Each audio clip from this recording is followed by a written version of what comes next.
Hello, everybody. Oh, how wonderful. Thank you all for returning to another episode of Let's Talk About It with Sophia Janell Taylor. I'm Sophia Janell Taylor. So today we have just the best surprise, the best guest ever. I know I probably say that with everybody, but I'm going to give you all a minute. Welcome. I'm going to give everybody a second to come on in. Happy Sunday, everybody. It's a beautiful day. So especially like where we're at, and I know people are watching from all over the world, but it's pretty rare, the kind of weather that we're having right now. 70s. Is this what they call an Indian summer? Indian summer. I like it. I wonder if we can do this like all the way up can we do an Indian summer all the way up until winter? I would like to think we could, but I don't think so. I don't know. Stranger things have happened. 2 or 3 more days tops. Don't say that. That's okay. I'm out. I'm getting up out of here before the snow hits.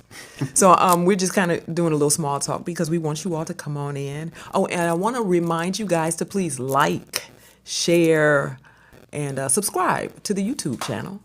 Sophia Janell Inspires Me. We got a lot of wonderful things on the channel. We do entertainment. We do wonderful interviews with people from all walks of life. That's what this show is about. It's really about inspiring people. Also, if you know anybody that you think should be sitting right here next to me, all you have to do is inbox us and we'll do our best to get them on the show. So today, I'm sitting here with Martin Turner, aka I call him Martin the Great. All right, that's a new name that I've just given him, and I think it's going to take off. Okay, so Martin the Great. Yes. See, he's answering. He knows his name. It's Martin the Great. I love it. Okay, so let me tell you all a little bit about Martin the Great. So I haven't always known Martin, but I've known of you. And I've known of you because of your work. Okay. So I've seen your work online. I've seen you with big busts. Yes. Yes, but I saw you standing next to them, and I had to correlate the two. I didn't see you online working on them, but I saw you standing next to them. So I had to say to myself, "Oh, I think he must have done those." And then I think I had an opportunity to meet you. Yes. Yes, we'll just leave it there because I don't really remember when, but I'm just grateful that you're sitting here next to me talking to me now. Okay, so this is the second interview that we've done because we done an interview with Pastor McCathern over at the Urban Renaissance Center. Yes. Yes, and he's doing wonderful things over there. Wonderful things in the community, wonderful things over at the church. So it's a blessing when you're able to show the world your gift.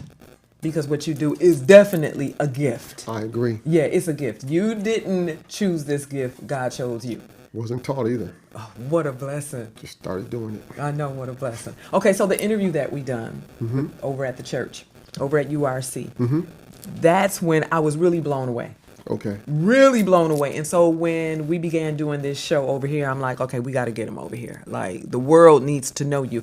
And they're about to know you. Okay. You ready? We about to blow you up. You about to blow up. Okay. You about to blow up. Okay, so if you all have seen the interview that I actually posted earlier today, there's an interview we done over at the URC with Martin and the pastor. And so they decided to create like a safari. It was pastor's vision, and I'm sure God gave him that vision. He said that he had a vision of bringing the animals that would have been in our backyards, and I say our backyards, speaking Africa. He's saying he wanted to bring those animals that would have been in our backyards and have Martin to recreate some of those animals and then put them kind of like in a setting that's mimicking like a safari. And so he answered the call. He actually did it. So when I went over to this church, I was blown away by these images. I mean, he's making these life-size animals, elephants and animals that I can't even pronounce. And he's like, took them from this size all the way up to this size. So it really, really looks like it's amazing. And so again, we just wanted to bring him on the show and introduce him to the world, introduce his talent to the world. And so again, I'm sitting here talking to Martin the Great. Yay! Okay. All right, so I have a few questions for you. So, when you do something that's that specific, because this is not a gift that everybody has, tell me how you think that came about. At what age did you start seeing images and start saying, "Oh, I can turn this and flip this and create something"? About how old were you? 6. I was 6. So you vividly remember it. Just like it happened last night. What happened? I go through the same processes. Each time I create something, I never change because it just makes sense to stick to the basics. Now, I've had some of my training refined, but my love of animals and my love of my of art in general is what keeps me going back to the basics every time. So I want you to go back to 6. When you say you vividly remember it started at 6, what started at 6? Okay, well, actually, when I was in kindergarten, at 5, actually, the circus came to town, and we were told we were going to make a banner for the church, for the, not the church, my God, for the circus. Okay. And they gave us these templates, and I hated them. So all the animals were smiling. I'm like, this is ridiculous. Like, animals don't smile. Animals don't smile like that. Tigers don't have big grins on their faces, and you don't have elephants with grinning. And I'm not doing that.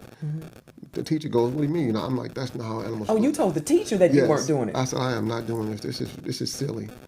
And she goes, "Well, Mr. Smarty Pants, since you think this is silly, you do your own." And I was like, "Okay." And so she gave me a blank sheet of paper, a big sheet of paper, bigger than I was. And I was like, "Wow, you draw what you think a tiger looks like." And I was thinking to myself, that's not a problem with me. I've drawn tigers before. So I started drawing it. She's looking at me, she's smirking at me. Then I colored it with the crayons. And then she frowned at me. And I was like, uh-oh, what did I do? I'm in trouble. She goes, "Oh my God, did you draw that?" And you drew it right in front of her face, I was didn't like, you? "You saw me draw it." "Yes, I drew it." I'm a little kid. And Yeah. she goes, "Oh my God," and she left the room. And I thought I was in trouble. Oh. She came back with the principal. "You got to see this stuff." Oh. And I was like, "Oh my God, what have I done?" Oh. The principal goes, "You did that?" And all the kids are like, we were sitting there watching him when he did it. Yes, he did it. So I was like, why are they asking me these questions? I must be in trouble. And he goes, "That's amazing." So I was like, so I'm not in trouble. Oh. Breathe a sigh of relief. That's how they started putting me on the track with materials for my artwork. So fast forward 6 months later, we're working in clay. Wait, 6 months later, but you were 6 years old? No, I was still 5. It's kindergarten. Oh, I'm sorry, you were still 5. It was spring 1969. He remembers. You know the date, the time? Okay, don't do it. And so school was almost out, so that's how I know it was spring. And they gave me this clay, and they go like, let's make some stuff with it. And she gave us triangles and pyramids and circles, spears. And I'm like, this is dull. So I'd never done it before, but I figured this is making sense at all. No challenge. And so I went and got a piece of clay, and I made a dinosaur. You made a dinosaur. I made a brontosaurus. Your very first time working with clay, Yes. you made a dinosaur. And then the kids go, "Teacher, look what he's doing." And I was like, now I know for sure now that I'm not doing a bad thing because I got the same reaction from my drawings. So did you feel special, like the attention that you were getting from the students? Did it make you feel special, or did it make you feel It made me feel very special. special in a good way? Because I knew now that when they're fawning all over me and everything, that it's not a negative thing. Because when you're at home, sometimes I'm one of six kids, so and when you get attention, it's because you did something wrong. Okay. That was my experience about the extra attention. Like, what did you do this time? So now I'm at school and I'm getting it, and I'm enjoying it, the spotlight. And then she goes, "You mold very well."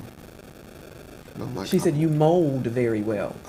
And now my understanding of mold was mildew and mold and mildew. Yes. Yes. So I was like, well, why would she tell me that I mold very well? Because I'm thinking about food. I've heard my mom say this food is molded. It's no good anymore. Yeah. Throw it out. So I'm like, I mold. not really getting a connection here. And I still didn't. Okay, I'm old very well. I'll take her word for it. And I left it at that.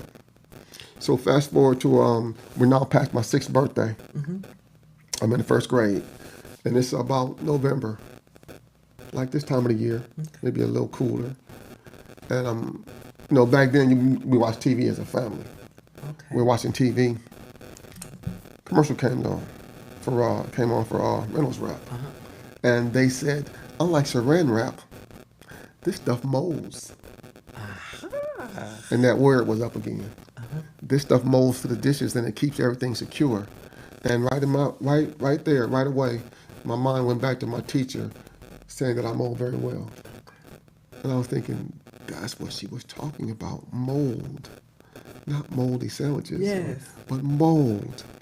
And it just, I jumped up You ran to the kitchen. and I ran to the kitchen. Yes. And I got a piece of my mom's foil and I balled it up into a ball. And I let my hand open up and it was a ball. And I was like, wow, it does mold. So I unraveled it and I made an airplane. And I was like, it looks good, but then I threw it. It doesn't fly. This is garbage. So I just unraveled it again. And we were in watching the TV together. And I remembered my favorite thing, dinosaurs. So I made a dinosaur. And I go, Mom, look at this. She's like, boy, what you done this time? Oh my God, he made a dinosaur. And I was like, I molded a dinosaur. I molded a dinosaur. I molded a dinosaur. Amazing. So now, does any of your siblings have this gift? No. I've tried teaching people for years. When I was 9 years old, my little cousin wanted to learn. Couldn't do it. Yes. He tried. That's why it's called a gift. It's called a gift. That's why it's called a gift. Some things you can't learn, even though you can teach people to do this. I can. But you cannot beat that innate gift. No. When God has just given it to you, it's just yours. It's a process when I teach people how to do it. It's a long, drawn-out process because, to me, I visualize it in my head first. And then it just comes to life in my hands. It's like I know what I want. Now let's see if we can figure out how to get there now. And it just comes. So I don't really think about the process when I'm doing it myself. But I think about the process when I'm teaching others. Okay. Because I know it's, to me, it's simple. I've been doing this for over 50 years. My goodness, over 50 years. But to I thought others, you were only 30. I wish. But the process to me is so simple. And I realized down through the years teaching other people how complicated it is to them. Yes. I got to take them through baby steps, basically. I was teaching the kids at the Broom Center. So what school was this? I got to give a shout out to the school. John F. Kennedy School. Oh, Kennedy. Kennedy. Later to be transformed into the Kennedy Center. And later to be transformed into an empty A lot. parking lot. An empty lot. not even there Amazing. anymore. So, that's the importance of arts in the schools. The schools. This is why we need it so desperately because, sometimes you can't get through to a child academically.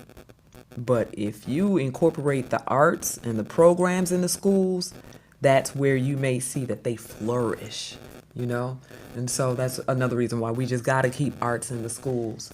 Got to. And so you went from there. That's when you pretty much recognized I recognized. around 6 years old. Do you think your mom knew? No.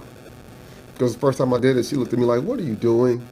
Because she was thinking I was messing up her foil. She Yeah, was she's like, like, boy, that foil was 50 cents. what? No allowance for And then you. I showed her what I was doing, and she's like, oh my God, he done made a dinosaur. And so she left me alone. She's like, okay, he ain't making a mess this time. So any family members like really creative? Not artistically. Okay. My little brother was a self-taught organist, keyboardist, Okay. That's a gift. but that was a long time making, because he used to just make noise. So fast forward, so you went through the school system, but you always were involved in the art programs. Always. Okay. And I'm sure you were always the star student. I hated it, but yes, I was. Did you really hate it? I really hated it I don't because think you hated it. over time, particularly in high school, you garner comparisons. And then there's always this contest. Such and such is better than you. Oh, yeah. He can draw better than you. He can do this better than you. Because when I was in high school, I didn't really do my foil at school. I just did it at home. So nobody knew I could do this. I drew and I painted, whatever. And there was always this, oh, he think he got all that. Such and such can beat him. And I hated that because it was always a contest. And I'd be thinking, in my own little smug way, he's all right, but he ain't on my level. Yeah, funny. I was always thinking that. Were you always comfortable in your skin and comfortable with your gift? Because a lot of times, and I'm going to compare this to an intelligent child, and oftentimes when they're really, very intelligent and far past their peers, you look up and some kids start to dumb themselves down. Were you always comfortable with your gift? With my art, I was. Okay. With the drawing, not the sculpting. Because when I was in the 4th grade at M.L. King in the 4th grade, I introduced some of my classmates to it, and they laughed at it. And they laughed at like, what are you doing with this stuff? He's making toys. This guy's making toys with this stuff. And I was like, okay, withdraw. Oh, yes. So I didn't do it at school anymore. It was something that kids made fun of. Yeah. Maybe they didn't understand it, I don't know, but they made fun of it, so I withdrew. It was just you were different from them. Perhaps. My drawing never drew that kind of a response, but only the sculpting did. Really? I don't know why, but I think it's amazing that you were sculpting at such a young age. Could be. Okay. All right. And so did you go away to school or did you stay around here and go to school? Well, actually, we moved to Grand Rapids when I was in the 5th grade, and they had a thriving art program that was much more advanced than Flint. Uh-huh. So I would leave the school twice a week in the middle of the day and spend the entire afternoon at this art center that they had, and I loved it. Yes. Because, not only was I away from all the mathematics and all the English and stuff, but I was in an environment that I was encouraged to create. Yes. And I loved that. I bet. So upon returning back to Flint a year later, I found Flint didn't have that. And I was like, why don't we have this here in Flint like we have over there? Because it didn't require a whole bunch of, in my opinion, it wasn't a big effort. It was just a little building that they took us to, and everybody was gifted. Yeah. But most of us were gifted in different mediums. Because I'm drawing, you had some kids who were doing macrame. We had some musicians. You had kids who were just painting, abstraction, things like which I didn't understand. But I'm like, well, if you like it, I love it. No big deal. But it was always our freedom to express. And that was just like invaluable to me because it made me understand that this art I'm doing is not a negative. You were around your community. I was around my community. Yes. Yep. Yeah. And again, this is why the arts is so important in the schools. It's expression. A lot of kids that's going through things, and even if you're not going through anything, when you're really gifted, you don't know how to express yourself. You don't really, and especially when you're in an environment that doesn't encourage it. It doesn't foster that kind of Yes. thing. And so a lot of times when you're having problems out of children, you don't even understand that this child is just gifted and they don't have the support or they don't have the community surrounding them to encourage, the gift. That is so very true. So you were blessed to be able to experience that even in Grand Rapids. For that 1 year. For that 1 year. But still, you wouldn't even known that had you not gone there for that year. It made a difference. Yes. Because when I was here in Flint, going through high school, we had the magnet programs.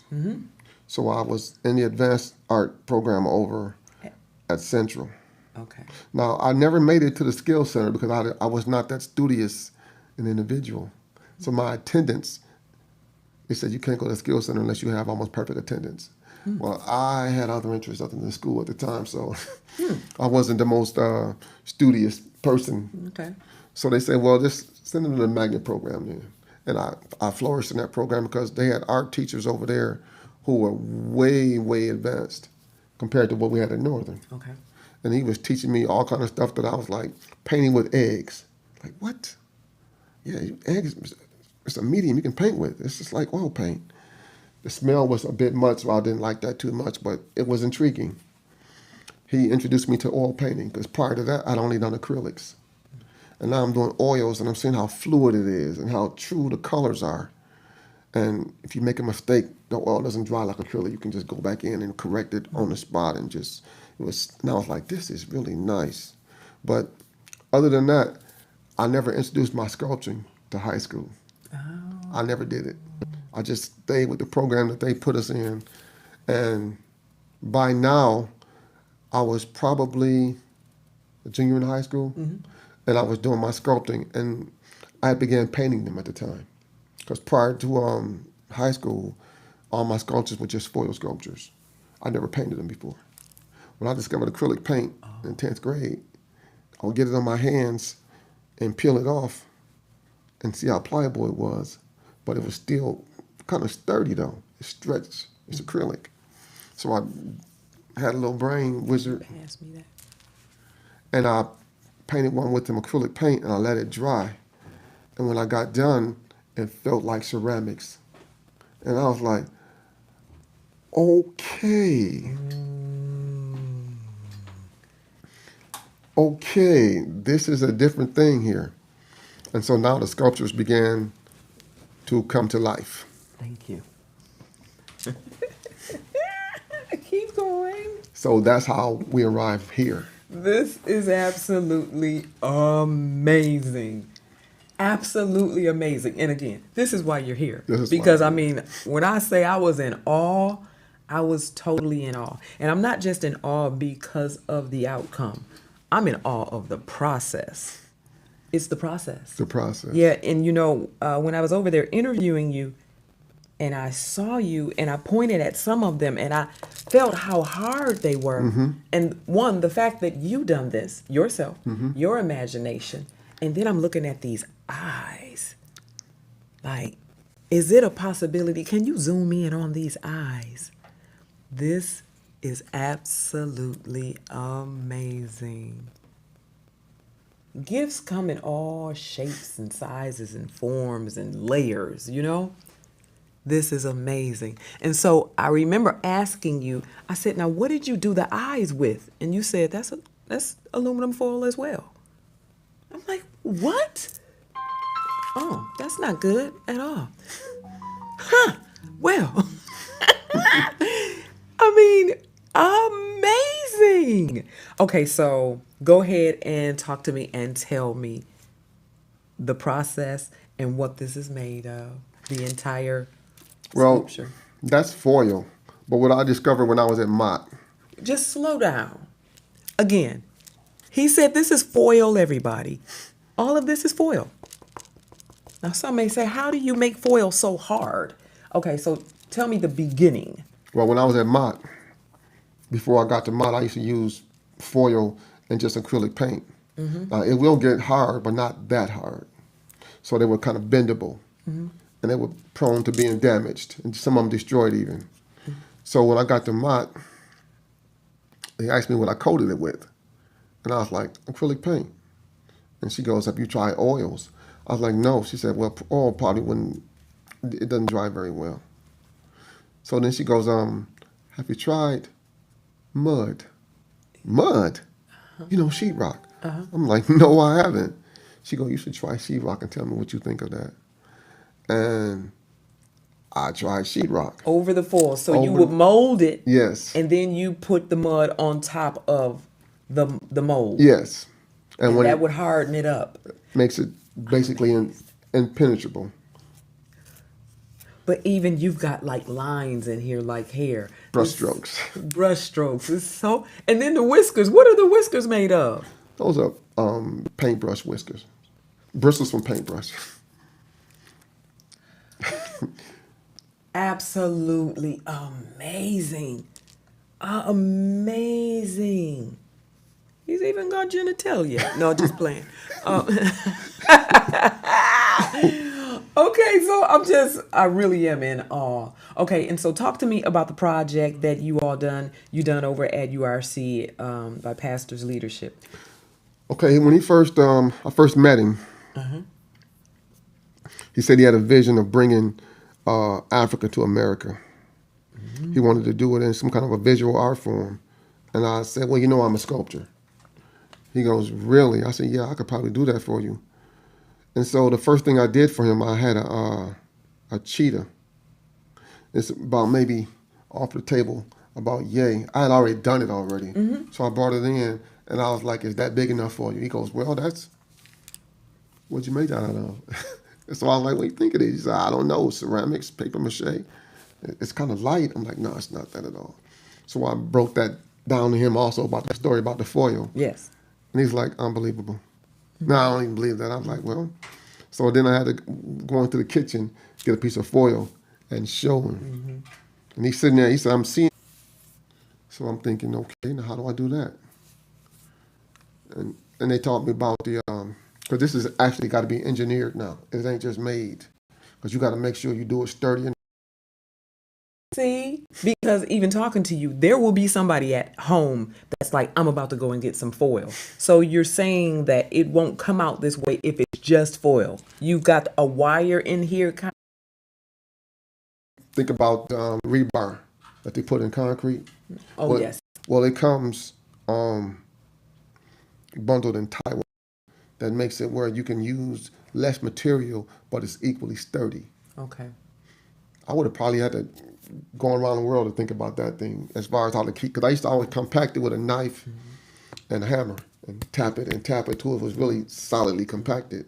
Well, I did a tiger once, a white tiger. That was about 2.5 feet tall. And it took 2,000 feet of foil for that. Good night.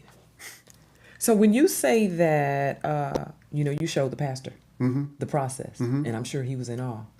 I really want you to I'd like to see you build something take it from nothing to something. Okay. Can you do that? We can do that. I would love that. So tell me I have a question for you. What would you like to see your gifts turn into? What would you like to see the outcome of your gifts be? I would like a gallery/museum where I take you down a path of history, natural history. Okay. Because I've been to that's your niche. That's my natural niche. History is your niche. It's my niche. Okay. But I've done superheroes, the Hulk, things like that. But to me, that's kind of fan arty, and it's kind of how would I say? I think it's cheesy. Okay. People like it, but it's just not my cup of tea. All right. I've done people. If you remember the late Charles Rogers from the Lions, I did a figurine for him. I've done Lamar Woodley. He was with the Steelers, and I did Scottie Pippen and Michael Jordan and Barry Sanders and the late FloJo, as well as Magic Johnson and James Worthy. I've done those also. Okay. So I'm pretty much, if I can look at it and conceive it, I can probably put it into that form. So it's not a big deal. But so your ultimate goal, your ultimate dream for your gifts is a museum or a gallery? Natural history. Of natural history. It's going to happen. I would love to take you down through the annals of time, from prehistoric animals to dinosaurs to the ones that are living today, and to maybe even project into the future what evolution might take you. That's going to happen. We're going to speak it.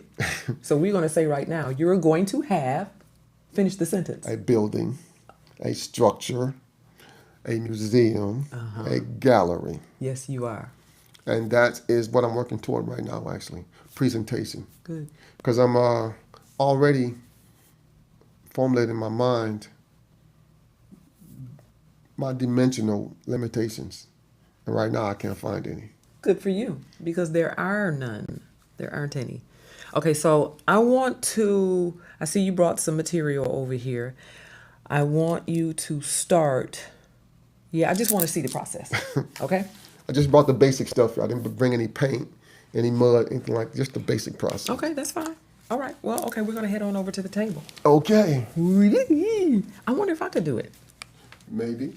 The process is I've taught 9-year-olds to do it. You can do it probably. Now, the thing is this. Don't expect to be a world beater overnight, because it don't happen like that. Okay. All right. I don't expect, people always expect that they should be doing things on my level as I teach them. And that's not realistic. There's no way to get gray hairs and stretch yourself. You could, because I mean, I did it, so why couldn't you?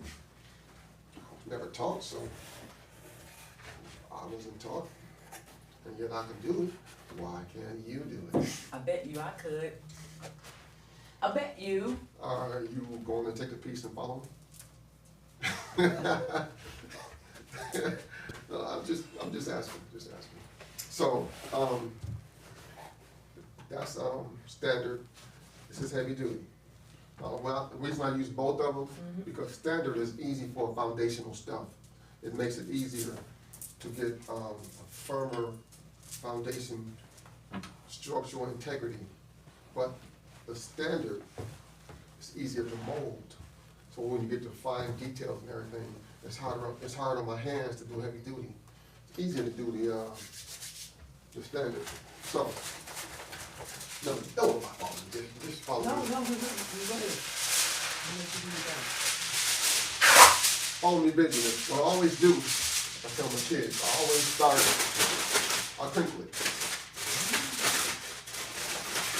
Why am I crinkling it? To make it more pliable? Pliable. I'm getting rid of all those big surfaces that are hard to manipulate and hard to calculate with.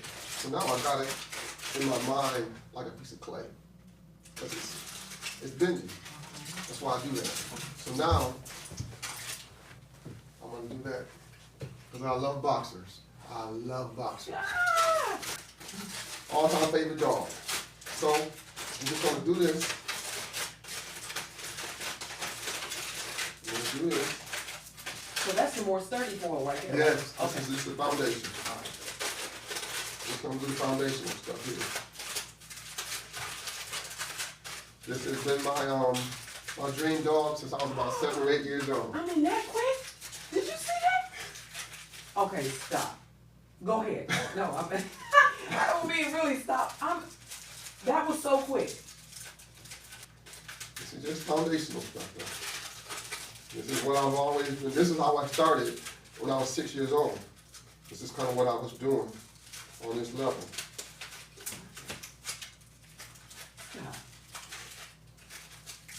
So, this is about the same level that when I'm teaching the kids when I was at the Broom Center, this is where the kids usually stop at. Oh, that's as far as they go. As far as they can go. Oh.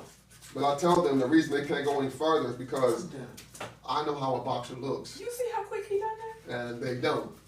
So, if you don't know what your destination is, it's kind of hard for me to guide you in the dark. But you trying to follow me to a certain extent, following my motion, but I know where I'm going and you don't. So it's like trying to lead a blind man by giving them directions in degrees. Okay, turn 10 degrees this way. Now as a blind man gonna know what 10 degrees are. Okay, so turn 25 degrees. So when down. you're teaching the children, Mhm. are they Going along? going along, and does this keep their attention? Yes, it does. Good. The way I keep their attention is what I just did here is I went very fast. They're like, slow down, I can't do that. I'm like, yes. The children's attention span is, Is and you can lose them really quickly. very quickly. Okay. So by going so quick and by getting such quick results, it makes them speed up in the process as well. And then I always tell them, listen, don't expect yours to look like mine because we're not done yet. So when I get this right here done, see, I don't really have any details on this. I just have a basic dog structure. Right. It's not really detailed. Amazing. Just that quick. So about how long did that take for you to get this structure? What did that take? I don't know, 3, 4 minutes. About 3-4 minutes. Yeah. Amazing. You got the tail, you got the legs, I'm done. I'm done. Just that quick.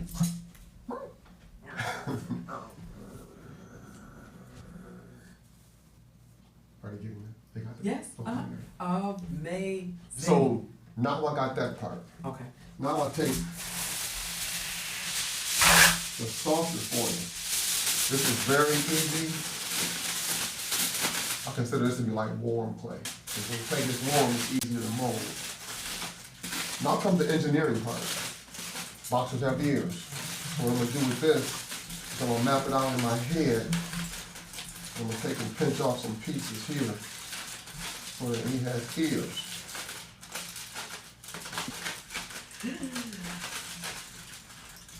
You're making some symbols right now.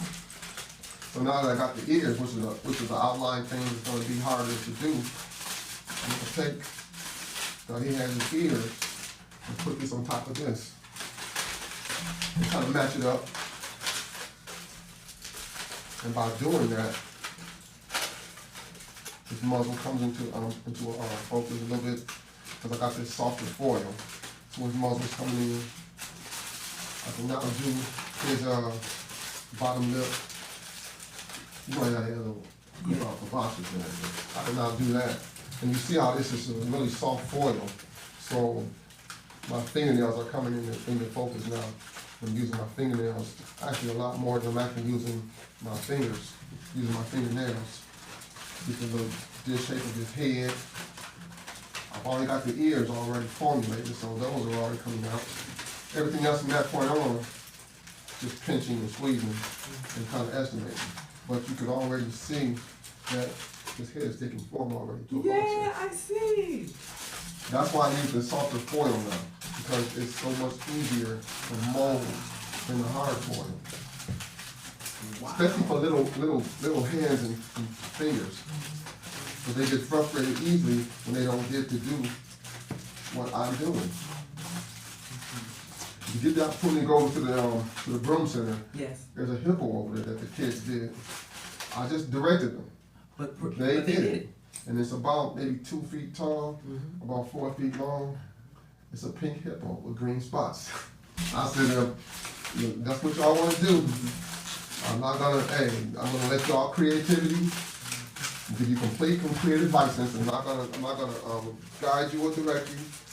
I'm not gonna order you around to do it, make it look like a real hippo. So do you enjoy teaching? I do. It's an opportunity to give back what was given to you. Basically. Yes. Teaching enables me to actually vocalize what wasn't vocalized to me. Because when I found out what you said about expression, yes. And it's a teacher's job, as an art teacher, it's my job to take what's up here and what's in here and get you to produce it here. Yes. Express. That's all art is expression. But again, you need the proper teacher. Yes. In order to pull it out and give you the process and the steps. No, because when I was coming up, I didn't have that. All I got was people who were asking me questions that I should have been asking them. It was really frustrating, especially in junior high school when an art teacher was like, how'd you do that? I'm like, you're the teacher, you tell me. And they couldn't, because these are people who were basically placed in the areas because of the school curriculum, but they weren't really. It wasn't their specialty. Yeah. And that was frustrating. The one art teacher that we had at Longfellow who could really draw, she was limited into what she could draw. She couldn't draw animals. So she had to look at something really carefully and sketch it out, and I was like, that's taking too long. Just do this. And she's like, how'd you do that? I'm telling her, you taking too long, lady. And so when I'm at teaching kids, I understand the dynamic that kids are gonna want to see some results. Yeah, quick, because of the attention span. And with the computers we have nowadays, that ain't helping them. So it's speeding the neurons up even more now. So how do you feel about the era that we're in when it comes to drawing as opposed to old school, doing it the way that we used to do it? Because at this point, illustration is different now. Very different. It's like you can draw in the computer. Yeah. Well, when I was at Mott, we had a seminar that was all of the professors and the deans and all those people were teaching classes only to the most advanced students. And they all, to a person, said, listen, I don't care how thorough you get on this computer, you must have hand rendering in your background to be a successful artist. Because hand rendering is foundational. And what if you are doing something one day and your power outage? You can't use your computer anymore. Right. But the show must go on.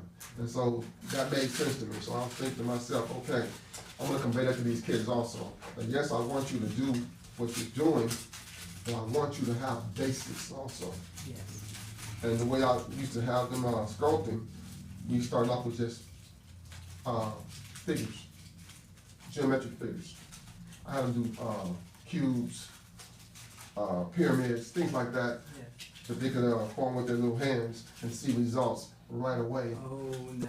and not be discouraged. Oh. And once you mastered the pyramids, you know, things like that, now let's go to something a little more complicated. And those kids were actually were amazing me actually with the thought process, because everybody's off into what nowadays? Everybody's off to this anime nowadays. Yes, they are. So I was telling them, if you want to learn how to draw anime, you still need a foundation. Yeah, you can't skip the foundation. Just like mathematics. Well, computers make kids think they can, because it's so easily applied, and you get instant results. So people are thinking, yeah, I can do this very easily. So, as we watch this boxer, as it comes into So as we watch that boxer come into place, let's show them this boxer right here. Yes. Okay, so for those of you that don't know, we'll get into that someday on another show, but I'm an author and I've written so many books, but I now have a children's series out called the Zeus and Deuce series, and I've written 10 children's books.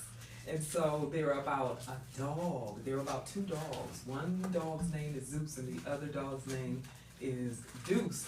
And one is homeless and one is privileged. But so I connected with Martin. Martin and I had a meeting last week. And I said, I want to do a whole puppet show with Zeus and Deuce. And so like right there, so we went to the dollar store. We bought socks. Yeah, that's what happened. We bought socks. We went back to the studio and we bought eyes at the dollar store. This is foil. The nose is foil. The ears is cardboard. And like, I'm not playing, it had to be within like 7 minutes this was finished. He had a hot glue gun and that was that. And so Zeus, because he's so privileged, Zeus has a fat gold chain around his neck. And so we're now moving forward to the Zeus and Deuce puppet show. Like, it's amazing just what the mind and creativity will do. So we're gonna go all around the world. We're gonna do the puppet show, the Zeus and Deuce puppet show. Yes! Life is fun, and when you're creative, there is no boundaries. How you coming over there? I'm doing feet now. I'm doing some feet. What? And it's funny because he's like, and you know these eyes don't have to be perfect. He's like, the way that we put those eyes on is gonna make the character even more funny. How you like your eyes? You like them? All right, T. Good stuff. This is that kind of stuff that keeps you young. You know? Just playing around. Don't take yourself too seriously. Eh? I agree. Yeah, don't take yourself. So when I put my arm inside of him, he didn't really like it. Did you hear him say ouch? Okay. Sorry, we're going somewhere else. Let's bring it back. Y'all got to wrangle me in because I will go far, won't you? Yeah, I will go far. Oh, look at here. Yes, it's coming to life here. I'm not going to do this with any details, fine like toenails and things like that. Right. But I just want to show you that this process is not that complicated. And so after you complete that form, that molding, the next process, you would put mud on that. Yes, I'll put mud on it. Now, the reason I put mud on it is because when I was in high school, before I used mud, it took a lot of paint to cover all the pores of it, but this is a porous substance here. And that paint was not cheap. Foil is porous? Yes, it's got a lot of holes and pores. Oh, okay. It's very porous. All right. So it would take a lot of paint to cover it up. And I didn't know how expensive paint was because I got most of my paint from school. When I got out of high school, oh my God, I was like, you want $8 for a 2-ounce tube of paint? Are you serious?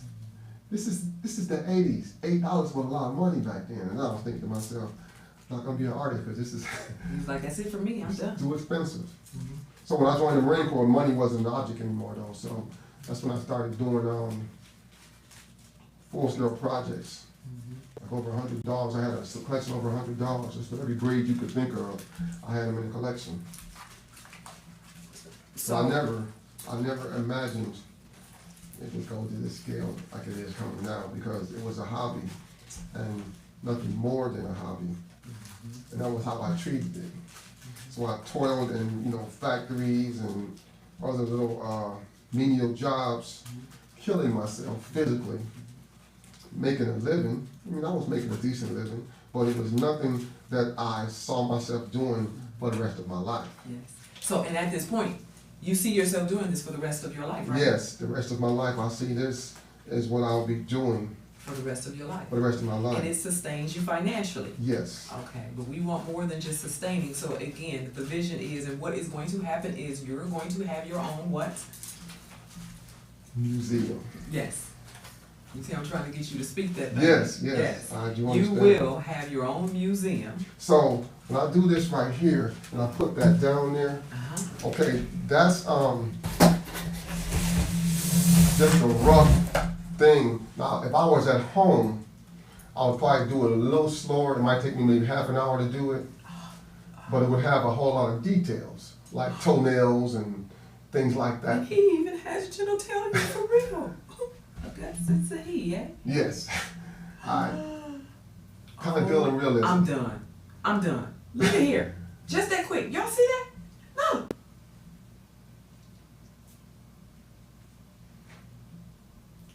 That took you all up. That's so and it looks like a boxer.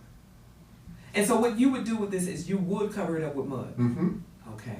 You would cover it up with mud. You'd let that mud dry, Mm-hmm. and then you would put the details. Details on it, yes. This All is so the amazing. pigments, as I call it. And so these are some of the smallest ones, but then he does them like grand. They get life size. You got to see some of these things. We'll post it. We'll post the safari that he done for URC, but absolutely amazing. Now some people would say, oh, that's no big deal. Okay, well let me see you do it. Let me see you do it if you think it's no big deal. Everything has a beginning.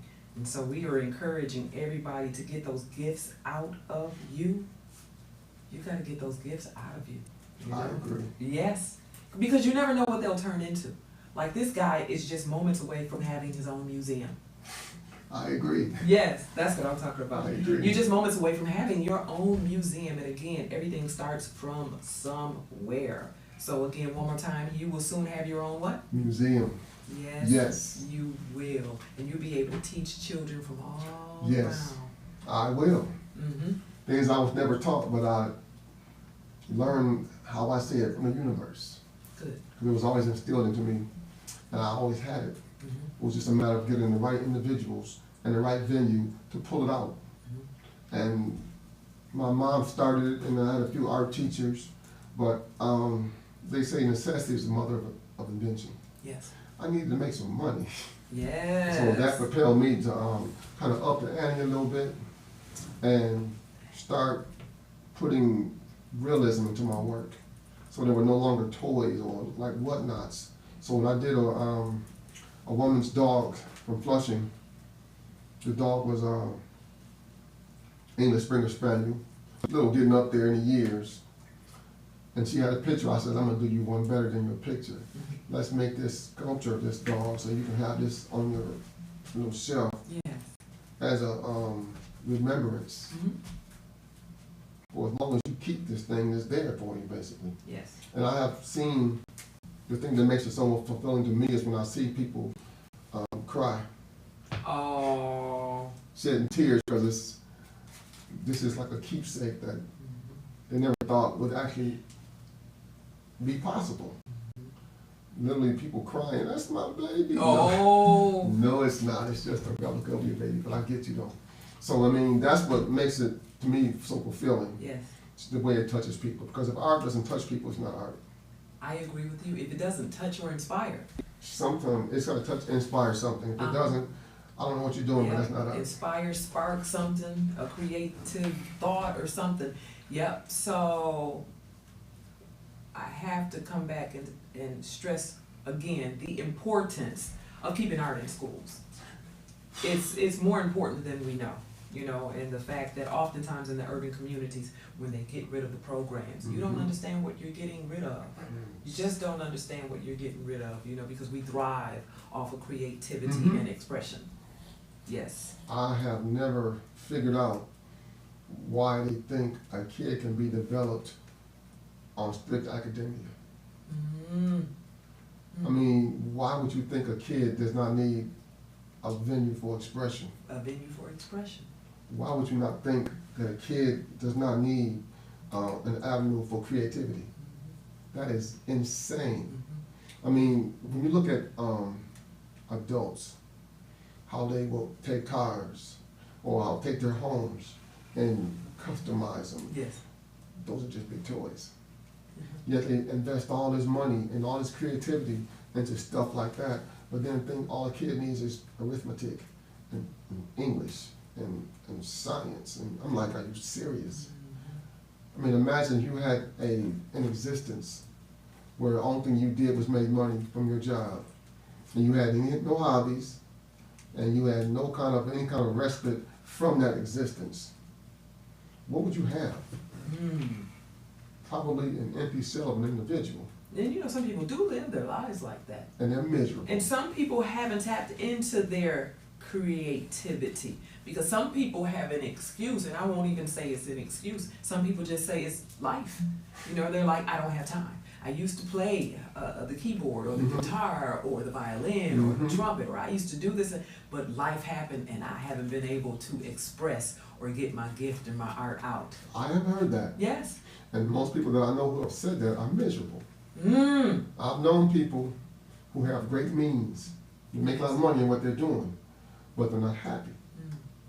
That's why there are so many people in the world who have a lot of material success who also have substance problems. Because they have no other way of expressing themselves and venting frustrations. So it's a means of coping. That's my coping right there. Right, this is your expression right That's here. my expressions and my coping. I appreciate it. As we wrap up, we're gonna go ahead and wrap up. I just appreciate you coming. Okay, stop. Oh, I'm sorry. Give it back. What kind of mess is that? Whatever, please. No, as we wrap up, I just want to say thank you so much for just gracing us with your presence, and your gifts, and your talent, and your energy. It has been my pleasure. Thank you so much. So I'm gonna throw some words out at you. Okay. So tell me what comes to mind when I give you these words. You ready? I'm ready. Okay. You sure? I'm ready. All right. Art. Expression. Community. Collective thoughts. Love. Innate. I think love is innate. What do you mean by innate? You have it in you. You just need an outlet. And when you don't have an outlet for love, it's often perverted and expressed as hate. That's my take on it. Not to get too deep on y'all. No, that's fine. You know, this is why I'm asking you. Okay. Okay. Hate. Once again, perverse love. Misguided love is all it is. When I see people that hate things, I see people also that have never loved anything. Or have never been loved. Because, whether it's innate or not, it's still learned behavior. If you have a child who has been reared in a loveless society or a loveless environment, they don't recognize love when they see it. And they're often intimidated by it or put off by it when they see it. And it's often perceived as weakness. That's my life experience. In a nutshell. An old guy once told me, people who seem to deserve love the least, are the ones who need it the most. I agree. And that was a very telling line. They told me that the ones that you think are just so unlovable, or despicable human beings, they need it the most. They never had it before. I agree with you. Okay. Money. A means to an end. That's all it is to me. I don't worship it. I'd rather we had a system of barter What it is. Like it used to be. Like it used to be. Like it used to be. But it is what it is. It's a means to an end. Okay. All right, God. Everything. All right, okay. All right, so we're going to go ahead and wrap this up. This has been an awesome interview, a very awesome exchange. I appreciate you for coming. I appreciate the invitation. Yes. Would you stop following that thing and let me at least? Just the word fondling did something. I don't know about that. At least. All right, so thank you guys. Thank you guys for joining us on another episode of Let's Talk About It with Sophia Janell Taylor. And we got to just thank Martin for coming and just gracing our stage and making something right in front of us. Thank you, Mr. Martin Turner, aka Martin Drake. You are quite welcome. Thank you so very much. And you gotta tell the people how to follow you, how to get in contact with you. I'm on Facebook and Instagram and Twitter. Money Mod, that's my tagline. Spell that out, please. MAUTY MAUD 64 and 83. Both those letters, both those numbers rather, represent my my class getting out of high school, 83, and 64, the year I was born. Good Lord. So I'm not a spring chicken. All right, so you guys make sure that you like, follow, subscribe. Follow me at Sophia Inspires Me on YouTube and Instagram and Facebook. And we will see you guys for the next show of Let's Talk About It with Sophia Janell Taylor. Thank you guys again. Thank you. Shout out to 810 Streaming. All right. So peace out. We'll see you guys next time. Oh, thank you. There you go. And stop doing it. It's just like it is. Leave it alone. Okay. Oh, look at his little cheek. This is. That's why I was telling you, open your mouth and make